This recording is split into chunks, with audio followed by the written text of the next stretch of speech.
আজকে দেখার পর মনে হচ্ছে সিএম পাঙ্ক আর কিছু করুক বা না করুক, একটা কাজ ভালো করেছে, সেটা হচ্ছে তার কন্ট্রোভার্সিয়াল রিমার্কস দিয়ে।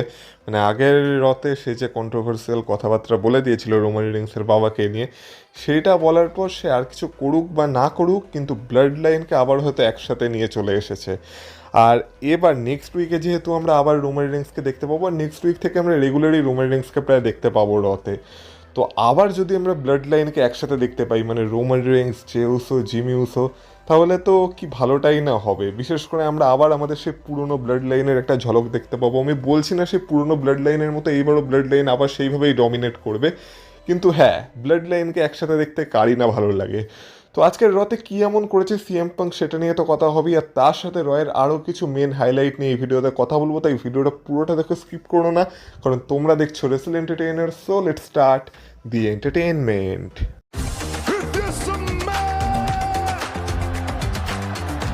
Acknowledge me. Acknowledge me. You there, sitting at home.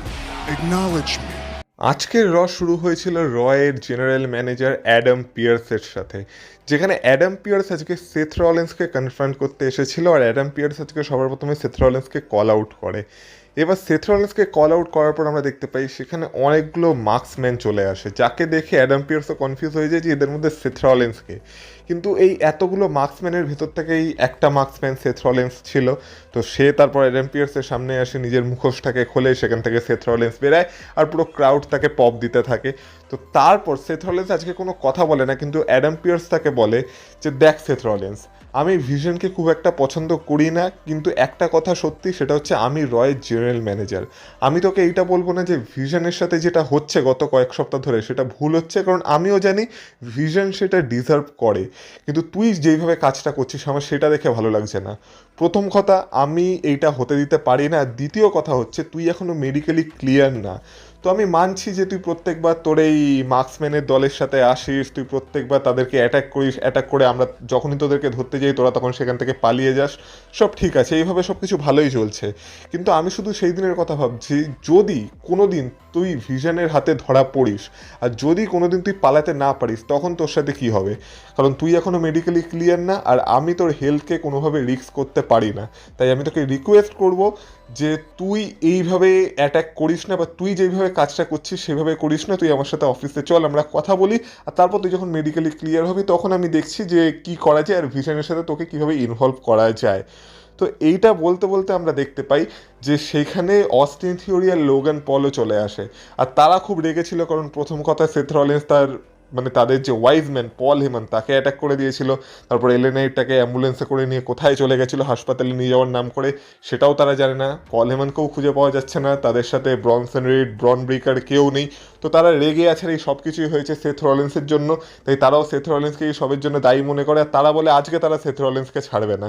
কিন্তু যখন তারা রিংয়ে সেথ রলিন্সকে ধরতে যায়, তখন আমরা দেখতে পাই আবার সেই মার্কসম্যানের দল যারা এতক্ষণ পেছনে দাঁড়িয়ে ছিল, তারা আবার রিংয়ে উঠে যায়, রিংয়ে উঠে এদিক ওদিক ছোটাছুটি করতে থাকে। আর সবার মাঝে আবার যেন সেথ রলিন্স কোথাও না কোথাও হারিয়ে যায়, আর তারপর তারা একসাথে বেরিয়ে যায়, আর কোনটা সেথ রলিন্স ছিল কেউ বুঝতেই পারে না। তো এইভাবেই আমরা দেখতে পাই সেথ রলিন্সের এখন একটা ইউনিক ক্যারেক্টার দেখানোর চেষ্টা করা হচ্ছে। আর ভিশনও পুরো কনফিউজ হয়ে গেছিলো যে এদের মধ্যে সেথ রলিন্স কোনটা, কিন্তু এইভাবেই সেথ রলিন্স পুরো কেমোফ্ল্যাজ করে সেখান থেকে পালিয়ে গেছিলো বলতে সেখান থেকে চলে গেছিলো। এখন সেথ রলিন্স বেকার বেকার ভিশনের সাথে সেইভাবে পাঙ্গা দিতে চাইছে না। তো তারপর আমরা দেখতে পাই যেহেতু ভিশনের সাথে এলেনাইটেরও পাঙ্গা চলছে, আর যেহেতু এলেনাইটই পল হেমানকে নিয়ে গেছিলো কোথাও একটা অ্যাম্বুলেন্সে করে, তো এলেনাইট তখন সেখানে চলে আসে। এবার এলেনাইট রিংয়ে যায়, আমরা দেখতে পাই ভিশনের সাথে এলেনাইটের একটা ধস্তাধস্তি শুরু হয়ে যায়। কিন্তু এলেনাইট একা ছিল, ওই দিক থেকে ভিশনের দুজন ছিল। তো নাম্বার স্কিমকে ইকুয়াল করার বদলে নাম্বার স্কিমকে এলেনাইটের দিকে বেশি ভারী করতে সেখানে দি উসোসও চলে আসে। এবার উসোসদের সাথেও ভিশনের পাঙ্গা চলছে। তো আমরা দেখতে পাই এলেনাইট, জে উসো, জিমি উসো, এরা তিনজন মিলে সেখান থেকে অস্টিন থিওরি আর লোগান পলকে মেরে সেখান থেকে বের করে দেয়।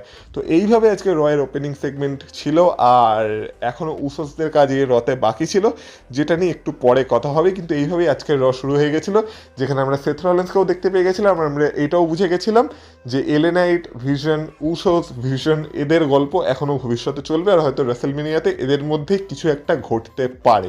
এরপর আমরা রতে ওমেন্স ইন্টারকন্টিনেন্টাল চ্যাম্পিয়নশিপের জন্য একটা গন্টলেট ম্যাচ দেখতে পাই, যেখানে সবার প্রথমে ম্যাচটা শুরু করেছিল ইও স্কাই আর লায়রা ভ্যালকাইরিয়া। তো তাদের মধ্যে একটা দুর্দান্ত ম্যাচ হয়, কিন্তু এই ম্যাচে আলটিমেটলি আমরা দেখতে পাই ইও স্কাই লায়রা ভ্যালকাইরিয়াকে হারিয়ে দিয়ে এই ম্যাচে অ্যাডভান্স করে যায়। তারপর ইও স্কাইকে ফেস করতে আসে রাকেল রড্রিগেজ, আর রাকেল রড্রিগেজ আর ইও স্কাইয়ের মধ্যেও একটা দুর্দান্ত ফাইট হয়েছিল, কিন্তু সেখানেও আমরা আলটিমেটলি দেখতে পাই ইও স্কাই কোনোভাবে রাকেল রড্রিগেজকেও সেই ম্যাচে হারিয়ে দেয়। কিন্তু এই হারটাকে রাকেল রড্রিগেজ কোনোভাবে মেনে নিতে পারে না, আর এই ম্যাচটা বা তার রাউন্ড শেষ হয়ে যাওয়ার পরও আমরা দেখতে পাই সেই ইও স্কাইয়ের উপর অ্যাটাক কন্টিনিউ রাখে, আর সেই ইও স্কাইকে এতই বাজেভাবে অ্যাটাক করে দেয় যে তারপর যে বেরিয়ে এসেছিল মানে আইভি নাইল, সে ফ্রি ফটকায় একটা ভিক্টরি পেয়ে যায়। মানে সে যে রিংয়ে আসে, রিংয়ে এসে সে ইও স্কাইকে শুধু পিন করে দেয়, কারণ রাকেল রড্রিগেজ তার অবস্থা এতটাই খারাপ করে দিয়েছিল। তো আইভি নাইলও একটা ভিক্টরি পেয়ে যায়। তারপর আইভি নাইলকে ফেস করতে সেখানে আসে বেলি। তো বেলি আর আইভি নাইলের মধ্যে তারপর আমরা একটা ফাইট দেখতে পাই, আর সেই ফাইটে আমরা দেখতে পাই আলটিমেটলি বেলি জিতে যায় আর আইভি নাইলকে সে পিন করে হারিয়ে দেয়। তারপর সবার শেষে এই গন্টলেট ম্যাচে বেরিয়ে আসে বেলিকে ফেস করতে আসুকা, আর আসুকার সাথে কাইরি সেনও বেরিয়ে এসেছিল। তো আমরা বেলি আর আসুকার মধ্যে একটা দুর্দান্ত ম্যাচ দেখতে পেয়েছিলাম, আর এই ম্যাচের মধ্যে আমরা দেখতে পেয়েছিলাম কাইরি সেন অনেকবারই ইন্টারফেয়ার করার চেষ্টা করছিল, মানে সে হয়তো চায়নি কিন্তু আসুকার ভয়ে তাকে করতে হচ্ছিল। কিন্তু আলটিমেটলি কাইরি সেন বেশি ইন্টারফেয়ার করতে পারে না, কারণ কাইরি সেনকে রিং সাইড থেকে সরাতে বা কাইরি সেনকে রিং সাইড থেকে আটকাতে বা রিং সাইডে আটকাতে সেখানে বেলির বন্ধু লায়রা ভ্যালকাইরিয়া আবার চলে আসে। লায়রা ভ্যালকাইরিয়া নিজে জিততে পারেনি, কিন্তু বেলিকে জিততে ভালো মতো সাহায্য করেছে, কারণ সে কাইরি সেনকে আটকে দিয়েছিল, আর তারপর আসুকা পুরো একা হয়ে পড়েছিল, আর এই সুযোগটাকে কাজে লাগিয়ে আমরা দেখতে পেয়েছিলাম বেলি আসুকাকে হারিয়ে দিয়েছে এই ম্যাচে, আর পুরো গন্টলেট ম্যাচটা জিতে এবার হয়ে গেছে number 1 contender for women's intercontinental championship. এই ম্যাচে আমরা ন্যাটিকে দেখতে পাইনি, এই ম্যাচে আমরা বেকি লিঞ্চকে দেখতে পাইনি, কিন্তু বেলি এবার নাম্বার 1 কন্টেন্ডার হয়ে গেছে। নেক্সট উইকের রতে আমরা বেলি ভার্সেস এজে লির মধ্যে ওমেন্স ইন্টারকন্টিনেন্টাল চ্যাম্পিয়নশিপের জন্য একটা ম্যাচ দেখতে চলেছি। এছাড়া ন্যাটির কথা যখন হলোই, তখন আমরা যখন রয়ে আর কি অ্যাডভার্টাইজমেন্ট চলছিল, তখন আমরা ন্যাটিকে দেখতে পেয়েছিলাম। ন্যাটির একটা ইন্টারভিউ হচ্ছিল, যেখানে ন্যাটিকে জিজ্ঞাসা করা হচ্ছিল যে গন্টলেট ম্যাচে তাকে দেখা যায়নি কেন। তো সেইখানে ন্যাটি পুরো পরিষ্কার ভাষায় বলে যে ন্যাটির কোনো গন্টলেট ম্যাচ দরকার নেই, সেই ডিভিশনটাকে তৈরি করেছে, সে সারা জীবন ন্যাটি হয়েই খেলে এসেছে, কিন্তু ডাব্লিউডাব্লিউতে এসে সে নেটালিয়া হয়ে গেছিলো, আর নেটালিয়া হয়ে যাওয়ার পর সে ন্যাটিকে ভুলে গেছিলো, কিন্তু এটাই হলো তার আসল সেলফ। আর ন্যাটি এই ওমেন্স ডিভিশনকে তৈরি করেছে, তাই তার এইসব গন্টলেট ম্যাচের দরকার হয় না। আর তাছাড়া সে ম্যাক্সিন ডুপ্রিকেও হাসপাতালে পাঠিয়ে দিয়েছে, আশা করছে যে ম্যাক্সিন ডুপ্রি হাসপাতালের যে বেড সেখানে আরাম করে বসে আছে বা শুয়ে আছে। এইসব বলতে বলতে আমরা দেখতে পেয়েছিলাম পেছন থেকে এসে ম্যাক্সিন ডুপ্রিও নেটালিয়াকে মানে ন্যাটিকে অ্যাটাক করে দিয়েছিল, আর তাদের মধ্যে একটা অ্যাঙ্গেল ডাব্লিউডাব্লিউ এখনও দেখাচ্ছে।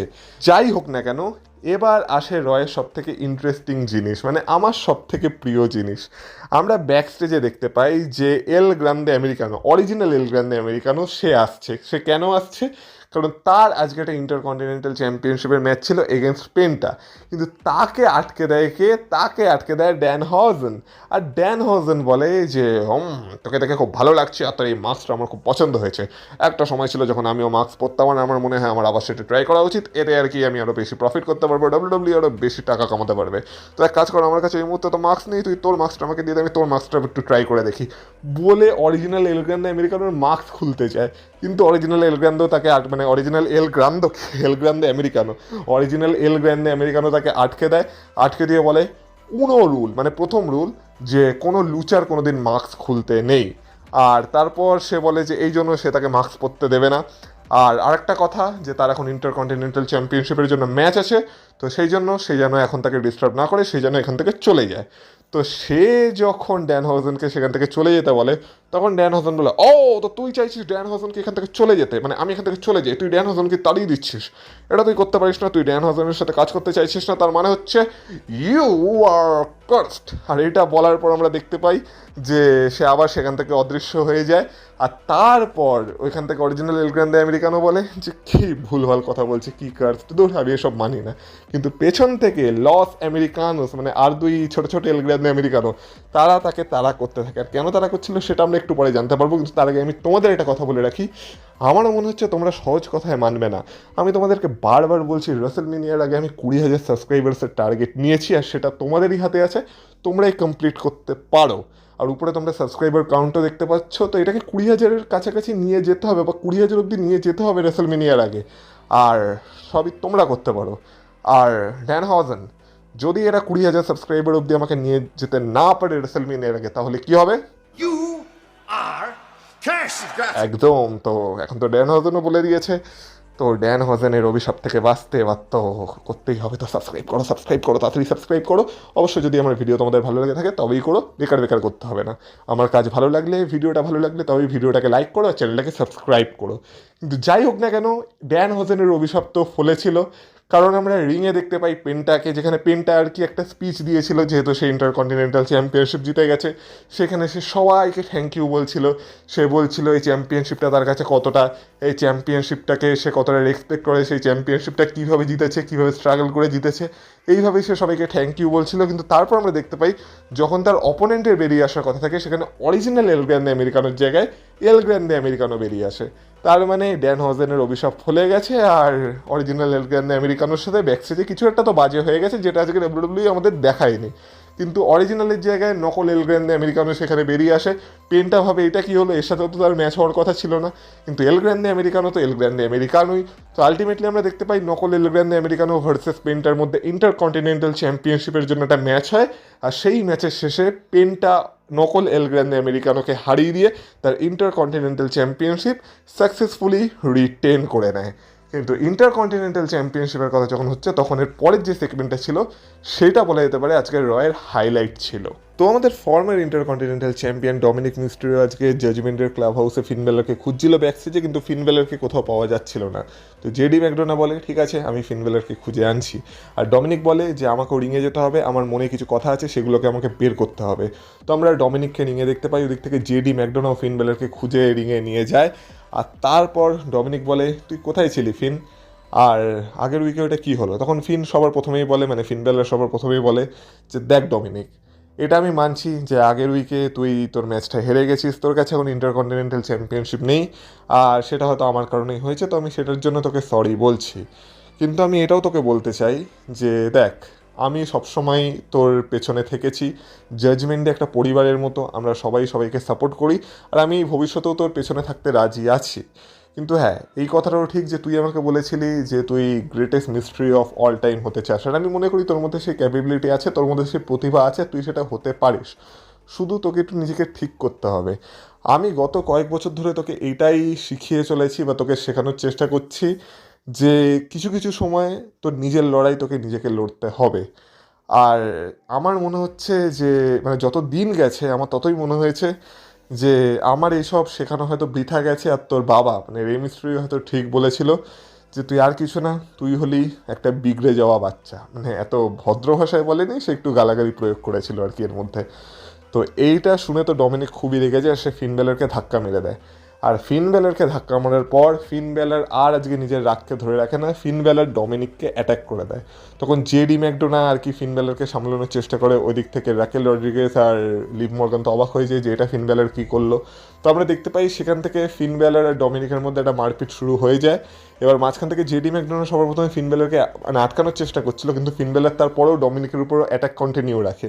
কিন্তু তখন আমরা দেখতে পাই যে মাঝখান থেকে জেডি ম্যাকডোনাই ফিন বেলারের উপর অ্যাটাক করে দেয়, আর জেডি ম্যাকডোনাও ফিন বেলারের উপর টার্ন হয়ে যায়। মানে যেই ফিন বেলার তাকে মেন রোস্টারে আনার জন্য ড্যামিয়ান প্রিস্টের সাথে লড়াই করেছিল একটা সময়, সেই জেডি ম্যাকডোনা এখন ফিন বেলারের উপরই টার্ন হয়ে গেছে, আর সেও ডমিনিককেই বেছে নিয়েছে ফিন বেলারের উপরে।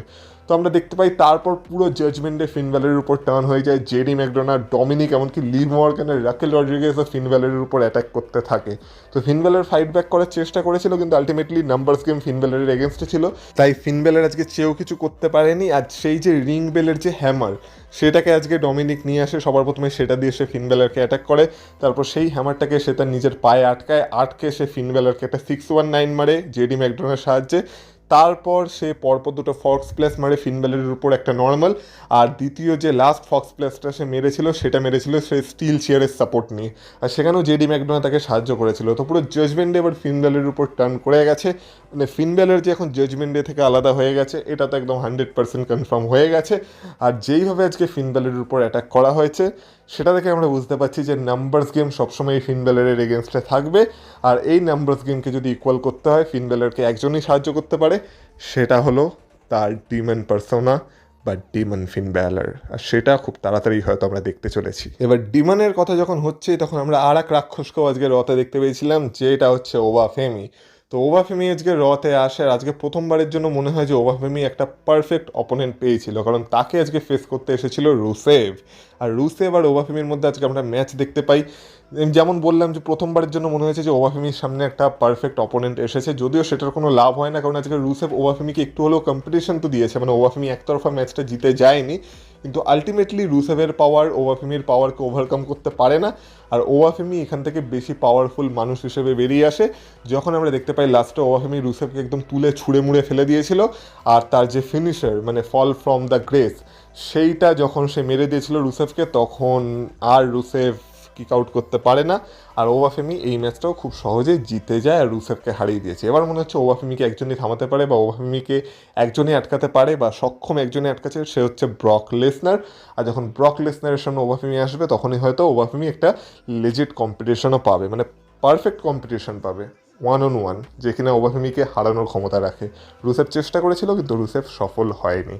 কিন্তু এবার যদি কথা বলা হয় আজকের মেইন ইভেন্টে, তো যেমন বলেছিলাম উসোসদের এখন অনেক কাজ বাকি ছিল, তো আমরা দেখতে পাই মেইন ইভেন্টে সিএম পাঙ্ক বেরিয়ে আসে। এবার আজকে যেহেতু রোমান রিংসের আসার কথা ছিল না, রোমান রিংস নেক্সট উইকের র থেকে রেগুলার হবে, তো সেই কারণে আজকে সিএম পাঙ্ক প্রোমো কাট করতে এসেছিল। সবার প্রথমে তো সিএম পাঙ্ক বেরিয়ে এসে বলে যে আমি তো ভেবেছিলাম সবাই আমার উপরে রেগে থাকবে আর অ্যাটমসফিয়ারটা আমার দিকে থাকবে না, কারণ আমি যেসব কন্ট্রোভার্সিয়াল কথা আগে সপ্তাহে বলে দিয়েছিলাম, তো সবার হয়তো আমার উপর একটু রেগে থাকারই কথা, কারণ অনেকে ভেবেছে যে আমি লিমিট ক্রস করে গেছি বা আমি একটু বেশি পার্সোনাল হয়ে গেছি বা যেটা আমার বলা উচিত হয়নি আমি সেটা বলে ফেলেছি।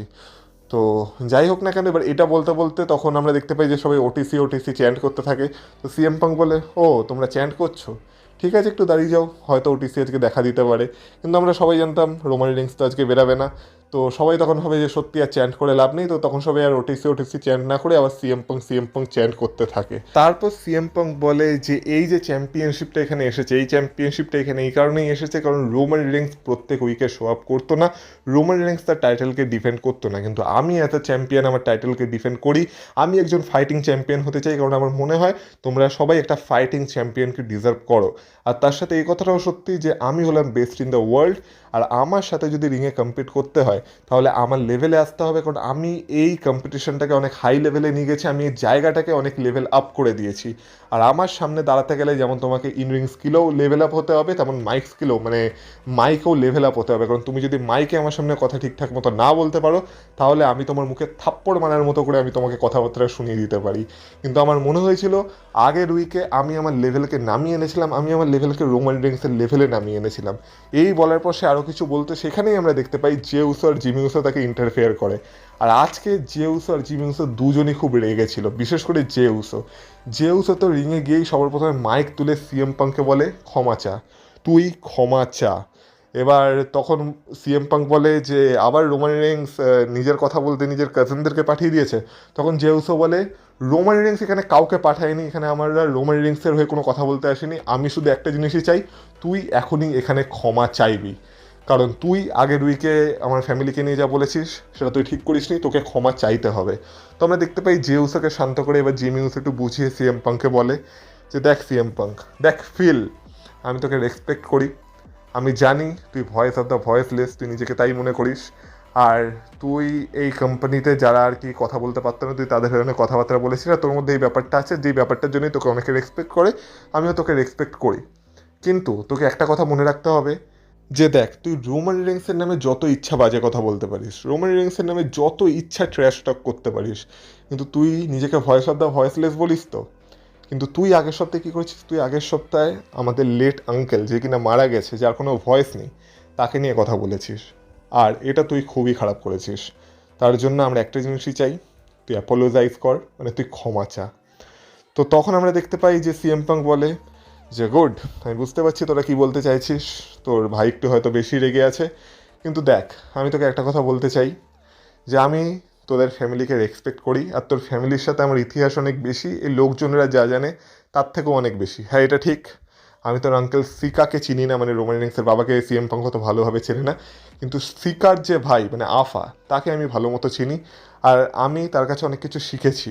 একটা কথা ঠিক, আমি ফ্রিতে কোনো কাজ করিনি, কিন্তু আমি তার কাছে যখন কাজ করতে গেছি সে আমাকে কিছু টাকা পয়সাও দিয়েছিল, যেটা সে সময় আমার প্রয়োজন ছিল, সে মাঝে মাঝে আমাকে কিছু খাবারও দিয়েছিল, এমনকি সে আমাকে থাকার জন্য একটা ছাদও দিয়েছিল।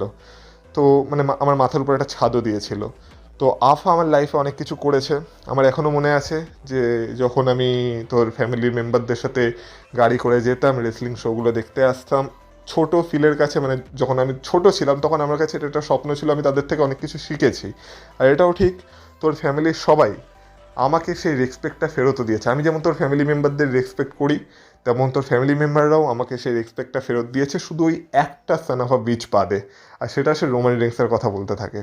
তো তারপর সে বলতে থাকে যে রোমান রিংস কীভাবে পলিটিক্স করে, রোমান রিংস কীভাবে একটা মানে শুধু নিজের কথা ভাবে, রোমান রিংস একটা নার্সিসিস্টিক, এইসব মানে রোমান রিংসের নামে যা তা বলতে থাকে সিএম পাঙ্ক। তখন জেউসও বলে তুই ছাতা এখনও বুঝতে পারছিস না, আমরা এখানে রোমান রিংসের হয়ে ওকালতি করতে আসিনি, এটা রোমান রিংসের কথাই না, আমরা শুধু চাই তুই অ্যাপোলোজাইজ কর, তুই আগের উইকে যেটা বলেছিস সেটার জন্য তুই ক্ষমা চা, আর আমরা একটা কথাই তোর মুখ থেকে শুনতে চাই, সেটা হচ্ছে আই অ্যাম সরি, তুই এটা বল। তো তখন আমরা দেখতে পাই সবাই সিএম পাঙ্ককে মানে বলতে বলে, সবাই চ্যান করতে থাকে say you are sorry, say you are sorry. কিন্তু সিএম পাঙ্ক তখন সরি বলে, সিএম পাঙ্ক জেউসোকে সরি বলে, সিএম পাঙ্ক জিমি উসোকে সরি বলে। আর ওরা ভাবে যে ঠিক আছে চলো সিএম পাঙ্ক সরি বলে দিয়েছে, সব কিছু ঠিকঠাক হয়ে গেছে। কিন্তু তারপরেই সিএম পাঙ্ক পাল্টে যায়। সিএম পাঙ্ক তাদেরকে সরি বলে যে যেইভাবে রোমান রিংস তাদেরকে ট্রিট করেছে এই পুরো সবার সামনে, আর তারপর রোমান রিংস তাদেরকে কোনোদিন সরি বলেনি সেটার জন্য। কিভাবে রোমান রিংস তার যে আইডল মানে কোডি রোডসের বাবা ডাস্টি রোডস, তাকে নাকি বলেছে যে সে আর কি অত গুরুত্বপূর্ণ না। তো এটা নাকি রোমান রিংস বলেছিল কোনো এককালে। তো তারপর রোমান রিংস তার জন্য ক্ষমা চায়নি, আর রোমান রিংস ভাবছে যে সিএম পাঙ্ক যেটা বলেছে তার জন্য সিএম পাঙ্ক ক্ষমা চাইবে, এটা কখনোই হবে না। তো এই বলে আমরা দেখতে পাই যে সিএম পাঙ্ক ভুলভাল কারণে আর কি সরি বলতে থাকে, যেই কারণে উসোসরা সরি শুনতে চেয়েছিল সেই কারণে সিএম পাঙ্ক সরি বলে না। তো তখন হয়ে যায় জেউসোর মাথা গরম, জেউসও দিয়ে দেয় সিএম পাঙ্ককে ধাক্কা, আর সিএম পাঙ্ক তখন ফাইট ব্যাক করতে যায়, কিন্তু জিমি উসো তখন সিএম পাঙ্কে একটা ঘুষি মারে, সিএম পাঙ্ক রিংয়ের মধ্যে পড়ে যায়।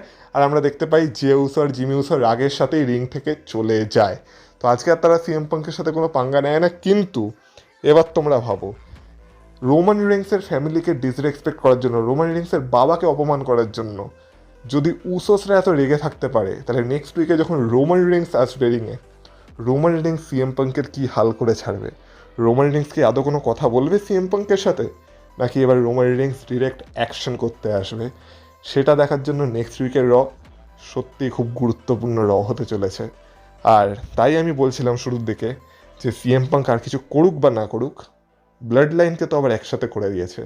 এবার তোমরা শুধু ভাবো, আবার যদি জেউস আর জিমিউস আর রোমান রিংসের সাথে মিলে যায়, আর তারা যদি আবার একসাথে কাজ করতে শুরু করে, যেটা চান্স হয়তো একটু কম, কারণ আমার মনে হয় না এই মুহূর্তে জেউস আর জিমিউস আর রোমান রিংসের সাথে কাজ করবে বলে, কারণ তাহলে তো সিএম পাঙ্কের কথাটাই সত্যি হয়ে যাবে যে রোমান রিংস একার দমে কিছু করতে পারে না, তার সবসময় হেল্প লাগে। তো আমার মনে হয় না এই মুহূর্তে রোমান রিংস সেটা দেখাতে চাইবে বলে বা করতে চাইবে বলে। কিন্তু যদি আবার ব্লাড লাইন একসাথে মিলে যায়, তাহলে ডাব্লিউডাব্লিউইর সুদিন আবার ফিরতে চলেছে, এরা তো আমরা বলতেই পারি। যাই হোক না কেন, এরই সাথে আজকের র এখানেই শেষ হয়ে গেছিলো। আজকের র থেকে আমরা অনেক ক্লিফ হ্যাঙ্গার তো পেয়ে গেছি, নেক্সট উইকের র আরও বেশি ইন্টারেস্টিং হতে চলেছে। সেখানে আমরা এল গ্র্যান্ড আমেরিকানো ভার্সেস এল গ্র্যান্ড আমেরিকানোর ম্যাচ দেখতে পাবো, এজলি ভার্সেস বেলির মধ্যে ওমেন্স ইন্টারকন্টিনেন্টাল চ্যাম্পিয়নশিপের ম্যাচ দেখতে পাবো, ব্রক লেসনারের রিটার্ন হতে চলেছে, রোমান রিংস উপস্থিত থাকতে চলেছে, রোমান রিংস আর সিএম পাঙ্কের মধ্যে গল্প দেখতে পাবো, সেথ রলেন্সও সম্ভবত নেক্সট উইকের রতেও থাকবে। তো নেক্সট উইকের র আজকের রয়ের থেকেও আরও বেশি ইন্টারেস্টিং হতে চলেছে। কিন্তু আজকের র তোমাদের কেমন লেগেছে অবশ্যই কমেন্ট বক্সে কমেন্ট করে বলো। ভিডিওটা ভালো লাগলে ভিডিওটাকে লাইক করো, চ্যানেলটাকে সাবস্ক্রাইব করো। আর মনে আছে তো ড্যান হজনের কথা, চ্যানেলটা যদি সাবস্ক্রাইব না করো তাহলে You are guest. তার জন্য এবার চ্যানেলটাকে সাবস্ক্রাইব করো তোমরা। আর তোমাদের গুরুত্বপূর্ণ মতামত অবশ্যই কমেন্ট বক্সে কমেন্ট করে আমাকে জানাতে পারো। ভিডিওটাকে হাইপ করে দিও, পারলে বন্ধুদের সাথে শেয়ার করে দিও যারা আর কি এই ধরনের ভিডিওতে ইন্টারেস্টেড। আর বাকি তোমাদের সাথে কথা হবে আবার পরের ভিডিওতে। ততক্ষণ তোমরা ভালো থেকো, টাটা।